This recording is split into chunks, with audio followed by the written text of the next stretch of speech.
जिस प्रकार पक्षी डोरी में बंधा हुआ अनेक दिशाओं में घूमकर दूसरे स्थान पर आश्रय न पाकर अपने बंधन के स्थान पर ही आ जाता है, इसी प्रकार निश्चय से हे सौम्य, यह मन अनेक दिशाओं में घूम-घूमकर किसी दूसरे स्थान पर आश्रय न मिलने के कारण प्राण का ही सहारा लेता है, क्योंकि हे सौम्य, मन प्राण के साथ बंधा हुआ है। ऊंची अवस्था वाले योगी जन समाधि अवस्था में इस प्रकार सूक्ष्म जगत में इस सूक्ष्म शरीर से भ्रमण करते हैं।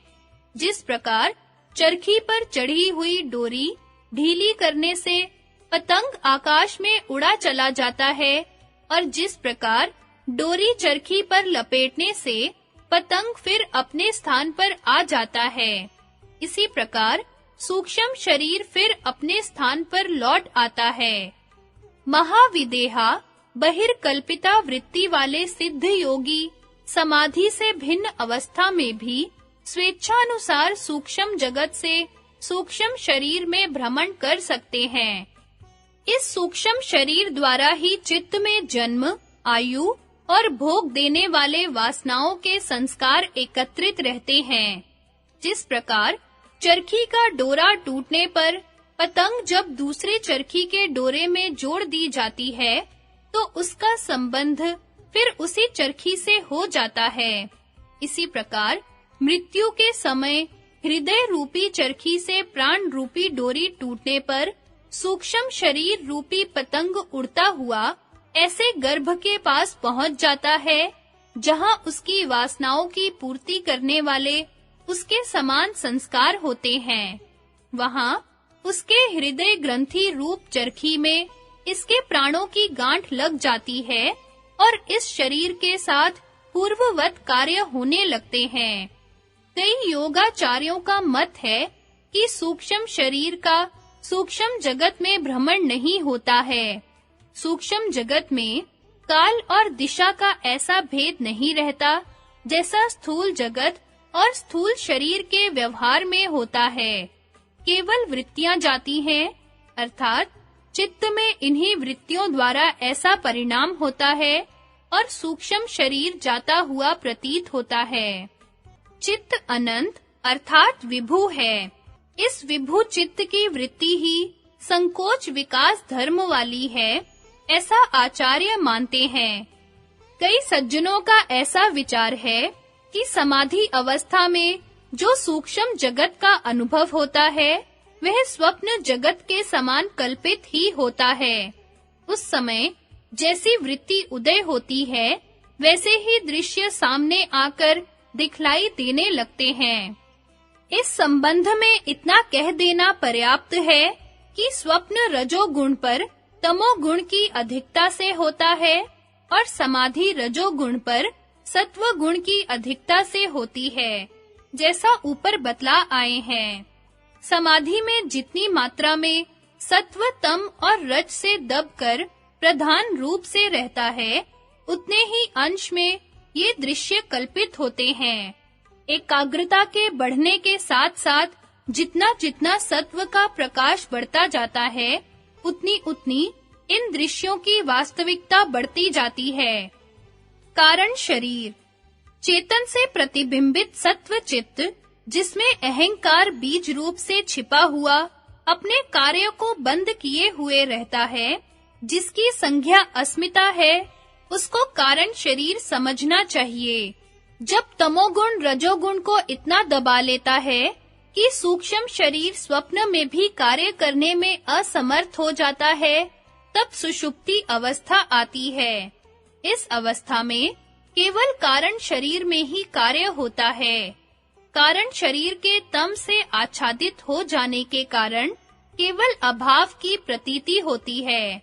इसके अतिरिक्त तमोगुण के अंधकार में न कुछ बाहर का ज्ञान होता है और न भीतर का।